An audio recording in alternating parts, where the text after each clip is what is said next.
Assalamualaikum warahmatullahi wabarakatuh. Halo teman-teman SMA, perkenalkan nama saya Lina Lajuardi. Saya mahasiswa di Politeknik Keuangan Negara STAN, jurusan D3 Pajak 2018, semester 5. Bagaimana kabar adik-adik? Saya harap baik-baik saja. Di hari yang bahagia ini, saya akan memanfaatkan kesempatan ini untuk menjelaskan tentang paparan materi yang singkat. Materi itu adalah pajak. Apaan tuh? Sebelum masuk ke materi inti, mari kita perhatikan sebuah quotes dari salah satu orang yang pintar dan bijak dalam sejarah, Benjamin Franklin. Quotes tersebut adalah, "Nothing can be said to be certain except death and taxes." Apa maksudnya tuh? Maksudnya adalah, dua hal yang paling pasti dalam dunia ini adalah pajak dan kematian. Pajak kenapa tidak dapat dihindari? Karena dari setiap negara yang ingin berkembang, pasti mereka memungut pajak. Jika mereka tidak memungut pajak, maka negara tersebut akan kalah bersaing. Dari hal ini diharapkan teman-teman untuk menanamkan ke diri masing-masing bahwa pembelajaran pajak merupakan urgensi yang harus dipelajari suatu hari. Karena tidak gunanya untuk menghindari yang tidak dapat dihindarkan. Oke, jadi setelah paham urgensinya belajar pajak, semoga ini memberi motivasi untuk teman-teman sekalian untuk belajar pajak lebih mendalam dan mengikuti materi hari ini terutamanya. Oke, masuk ke materi inti. Pajak itu apa? Pajak itu menurut definisinya merupakan kontribusi wajib yang terutang oleh orang pribadi atau badan yang bersifat memaksa berdasarkan undang-undang dengan tidak mendapatkan imbalan secara langsung dan digunakan untuk keperluan negara bagi sebesar-besarnya kemakmuran rakyat. Nah, dari definisi itu terdapat kontribusi wajib kan ya? Itu artinya pajak itu sudah tidak dapat dihindari, pasti semua orang kena. Nah, tapi kenapa kawan-kawan tidak kena pajak ya sekarang? Kenapa teman-teman sekarang ini tidak membayar pajak? Itu karena teman-teman belum memenuhi syarat-syarat untuk membayar pajak. Belum memenuhi syarat-syarat untuk menjadi wajib pajak. Wajib pajak itu apa sih? Apakah teman-teman sekalian sudah bisa dianggap sebagai wajib pajak? Jawabannya belum. Wajib pajak itu adalah warga negara yang telah memenuhi syarat subjektif dan syarat objektif untuk membayar pajak. Syarat subjektif itu apa? Syarat subjektif adalah syarat yang memenuhi ketentuan yang sudah ada di Undang-Undang Perpajakan. Contoh syarat objektif, harus melebihi umur 18 tahun atau harus setidaknya menikah sebelum 18 tahun. Lalu misal menikah sebelum 18 tahun untuk yang cewek itu, NPWP-nya akan memakai NPWP suami. Lalu syarat subjektif lainnya adalah harus tinggal di Indonesia selama lebih dari 153 hari dalam kurun waktu setahun. Itu syarat subjektif. Untuk syarat objektif itu terlihat dari penghasilan. Syarat objektif apa? Syarat persyaratan bagi subjek pajak yang menerima atau memperoleh penghasilan atau diwajibkan untuk melakukan pemotongan dan pemungutan sesuai dengan Undang-Undang Perpajakan. Salah satu syarat objektif yang saya ingat adalah penghasilan itu harus di atas PTKP. Nah, PTKP itu apa? PTKP adalah penghasilan tidak kena pajak. Apa itu penghasilan tidak kena pajak, Kak?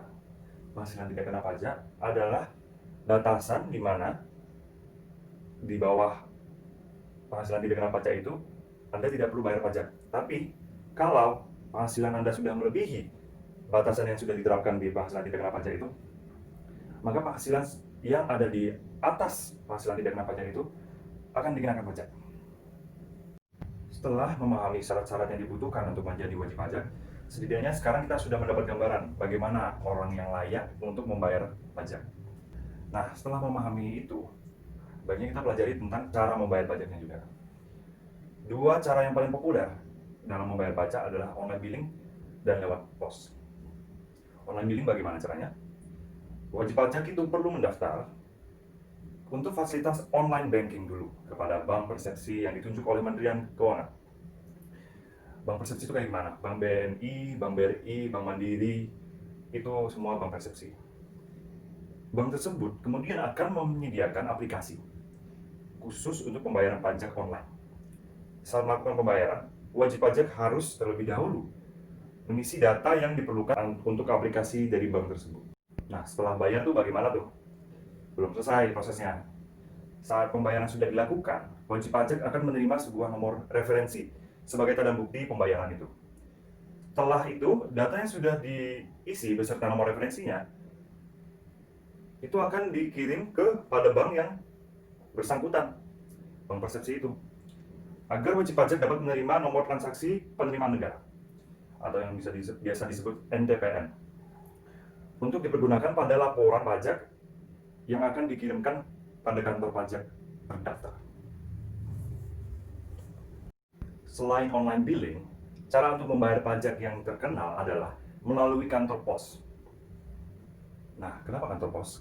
Karena kantor pos itu merupakan salah satu kanal yang ditunjuk oleh pemerintah untuk melakukan sistem penerimaan negara secara elektronik. Melalui sistemnya itu yang bernama Sistem Modal Penerimaan Negara Billing yang generasi kedua, atau disingkat menjadi MPN G2. Nah, setelah bayar pajak, siapa sih yang mengelola pajak-pajak itu? Siapa yang memastikan bahwa pajak itu pasti tersalur ke pemerintah agar dapat dimanfaatkan dengan optimal? Kementerian mengurus hal itu adalah Kementerian Keuangan. Kementerian Keuangan itu siapa? Kementerian yang menyelenggarakan urusan pemerintah dalam bidang keuangan dengan tujuan untuk membantu Presiden dalam menyelenggarakan pemerintahan negara. Di bawah Kementerian Keuangan itu ada lembaga lagi. Lembaga pemerintah yang mengelola perpajakan khususnya itu namanya tuh Direktorat Jenderal Pajak atau disingkat biasanya DJP.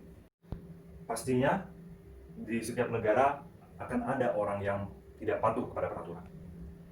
Bagi orang yang tidak patuh kepada peraturan yang dirumuskan oleh DJP dan Kementerian Keuangan, akan dijatuhkan sanksi. Sanksi tersebut bervariasi berdasarkan pelanggaran yang dilakukan. Ada 4 macam sanksi yang ada di DJP, yaitu sanksi bunga, sanksi denda, sanksi kenaikan, dan yang terakhir yang paling berat, sanksi pidana. Yang pertama itu sanksi bunga. Sanksi bunga dijatuhkan biasanya kepada wajib pajak yang bandel membayar tepat waktu. Jadi wajib pajak itu telat, maka bunga akan dikenakan berdasarkan perhitungan dengan persentase tertentu dari suatu jumlah, mulai dari saat bunga itu menjadi kewajiban saat dibayarkan. Yang kedua itu sanksi denda. Ini biasanya dijatuhkan ke orang yang telat lapor. Untuk sanksi bunga itu telat bayar, tapi sanksi denda itu telat lapor. Nah, penentuan besarnya itu biasanya tetap, tidak seperti bunga yang seiring waktu akan meningkat terus-menerus. Yang ketiga itu ada sanksi kenaikan. Sanksi kenaikan ini biasanya dijatuhkan kepada wajib pajak yang kalah dalam pengadilan.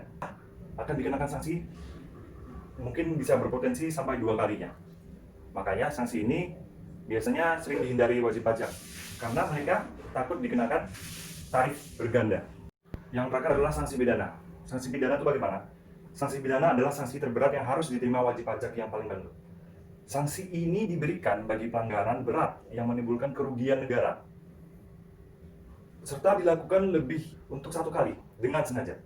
Contoh pelanggaran tersebut adalah penggelapan pajak. Penggelapan pajak itu bagaimana? Penggelapan pajak itu artinya tidak melaporkan data yang benar kepada otoritas dengan sengaja dengan tujuan mengurangi utang pajaknya. Di sesi terakhir ini kita akan membahas tentang manfaat-manfaat dan kegunaan pajak yang ada di Indonesia ini. Teman-teman ingin tahu kan, kalian tuh bayar pajak tuh buat apa? Kok imbalannya tuh nggak kelihatan?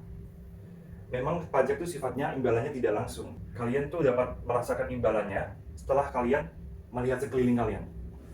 Infrastruktur itu kebanyakan didanai oleh pajak. Penegakan hukum dan keamanan negara, tentara-tentara yang melindungi negara kita ini juga dibayar oleh pajak. Pajak juga bisa membantu mendorong kelajuan ekonomi Indonesia. Dalam wujud apa nih? Dalam wujud membantu pemerintah, terutama dalam masa pandemi ini, untuk memberi bantuan kepada UMKM atau pedagang kecil dengan memberi modal. Juga berperan dalam melindungi produk dalam negeri. Bagaimana cara melindunginya? Ya, produk luar negeri tinggal dikenai pajak lebih tinggi aja daripada pajak dalam negeri, sehingga harganya pasti akan lebih mahal yang produk luar negeri. Jadi orang-orang akan lebih menjurus ke produk dalam negeri. Sebenarnya manfaat pajak itu masih lebih banyak daripada yang saya jelaskan barusan ini. Namun berkait dengan keterbatasan waktu, saya hanya membahas bagian kecil dari banyaknya manfaat pajak tersebut. Saya harap dari pemaparan materi yang saya berikan, setidaknya memberikan gambaran umum mengenai pajak untuk teman-teman SMA sekarang ini. Sekian dari saya, terima kasih. Wassalamualaikum warahmatullahi wabarakatuh.